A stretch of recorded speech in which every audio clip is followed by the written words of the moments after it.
மார்க்கெட்டிங்கில் முதல்ல நம்ம கற்றுக்க வேண்டியது டெலிகாலிங் தான். இப்போ டெலிகாலிங்கிறது ஒரு பேசிக்கான ஒரு மார்க்கெட்டிங் டாஸ்க். ஆக்சுவலி இந்த டெலிகாலிங்கில் ஏகப்பட்ட பேசிக் சர்க்கம்டன்ஸ் நிறைய இருக்குது. இது எதுவுமே தெரியாமல் என்ன பண்ணுவாங்கன்னா, ஒரு நம்பர் லிஸ்ட் எடுத்துப்பாங்க. லிஸ்ட் எடுத்துகிட்டு உடனே ஃபோன் பண்ணுவாங்க. ஃபோன் பண்ணிவிட்டு, hello sir, I am Divya from ICICI bank regarding home loan சொல்லிட்டு இவங்க பாட்டு கண்டினியூவாக நான் ஸ்டாப்பாக வந்து அந்த என்ன ஸ்கிரிப்டில் எழுதி கொடுத்தாங்களோ அதை பார்த்து அப்படியே ஒப்பிப்பாங்க.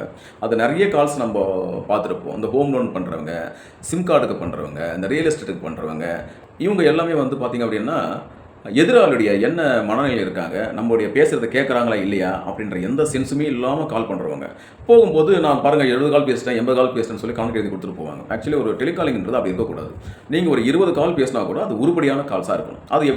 அது எப்படின்னா, முதல்ல வந்து நீங்கள் எடுத்துருக்கக்கூடிய டேட்டா பேஸு கரெக்டான டேட்டா பேஸா, இவங்க கரெக்டான டார்கெட் ஆடியன்ஸான்றதை நம்ம முதல்ல தெரிஞ்சுக்கணும்.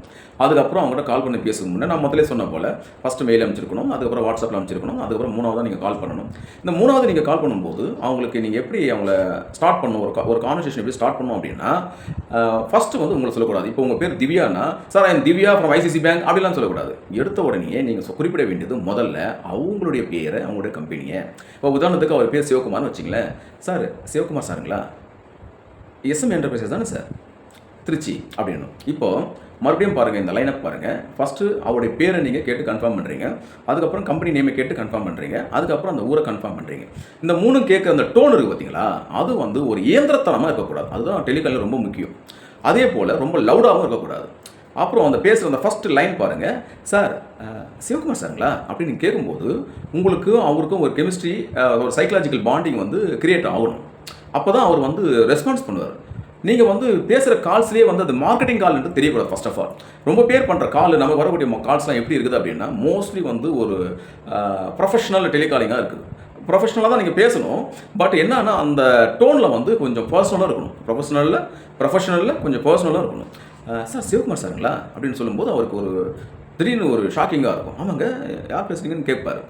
சார் எஸ்எம் என்டர்பிரைசஸ் தானே, திருச்சி அப்படின்னு கேட்கணும். ஸோ இந்த மைல்டான டோனு ரொம்ப வந்து ஒரு லோ வாய்ஸில் நீங்கள் பேசும்போது என்ன ஆகும்னா, ஒரு கன்வின்சிங், ஒரு ப்ளீஸிங்காக இருக்கும். கேட்குறதுக்கே கொஞ்சம் இனிமையாக இருக்கும். ரொம்ப சவுண்டாக பேசக்கூடாது. எதுக்காக நம்ம வந்து மோஸ்ட்லி வந்து ஃபீமேல் டெலிகாலர்ஸ் அப்பாயின்ட் பண்ணுறோம்னா, அந்த சன்னமான குரலுக்கும் கேட்சிங்கான அந்த குரலுக்கான வாய்ஸுக்காக தான் நம்ம அவங்கள பேச வைக்கிறோம். ஆனால் அவங்களே பார்த்தீங்கன்னா ரொம்ப லவுடாக பேசுகிறது, ரொம்ப வேகமாக பேசுகிறது, ரொம்ப படபடபடன்னு பேசிட்டு இதை ஒப்பிச்சு முடிக்கணும் பார்த்தீங்களா, அதெல்லாம் ஒரு ராங்கான டெலிகால். இப்போ என்ன பண்ணால் ஹார்ட் ஒர்க் பண்ணுவீங்க, பட் உங்களுக்கு ரிசல்ட் வராது. நீங்கள் ஆரம்பிக்கும் போதே தெரிஞ்சிடும் ஒரு மார்க்கெட்டிங் கால்னு சொல்லிட்டு உடனே அவங்க இல்லை இன்ட்ரெஸ்ட்டில் நான் பேசுகிறேங்க, அப்புறம் இங்கே வெளியே இருக்கேன் அந்த மாதிரிலாம் சொல்லுவாங்க. அதனால் அவங்க சமய சந்தர்ப்பம் என்னன்னு தெரிஞ்சுக்கிட்டு தான் நம்ம பேசணும். இப்போ பாருங்கள், சார் நீங்கள் சிவகுமார் சாருங்களா, எஸ்எம் என்டர்பிரைசஸ் தானே சார், திருச்சி இப்படி இந்த மாதிரி கேப் விட்டு நீங்கள் சொல்லும்போதே உங்கள் கால் அவர் கேட்கணும்னு இன்ட்ரெஸ்ட் இருந்தாலே அவர் வந்து ஆமாங்க சொல்லுங்கன்னு சொல்லி இன்ட்ரெஸ்ட்டாக இதை கேட்பார். இல்லைன்னா வேணான்னு சொல்லி கட் பண்ணிவிடுவார். நீங்கள் அப்போவே வந்து சுதாரிச்சிக்கலாம். அப்படி இல்லைன்னா நீங்கள் இந்த 3 விஷயம் கேட்குறீங்க, அவர் கன்ஃபார்ம் பண்ணுறீங்க, ஆமாங்கன்னு சொல்லும்போது, சார் நான் வந்து ஆக்சுவலி உங்களுக்கு ஹோம் லோனுக்காக நான் கால் பண்ணியிருக்கேன், அதை பற்றி தான் பேசணுன்றதை சொல்லிடுறீங்க.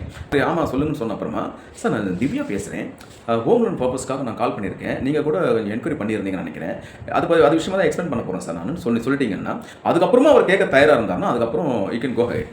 இப்போ பாருங்கள், இந்த டைம் டியூரேஷனில் பாருங்கள், மொத்தமே ஒரு 10 செகண்ட்குள்ளே அவங்கள பற்றி, அவங்களுடைய கம்பெனி பற்றி, அந்த ஏரியா பற்றியும் கன்ஃபார்ம் பண்ணிட்டீங்க.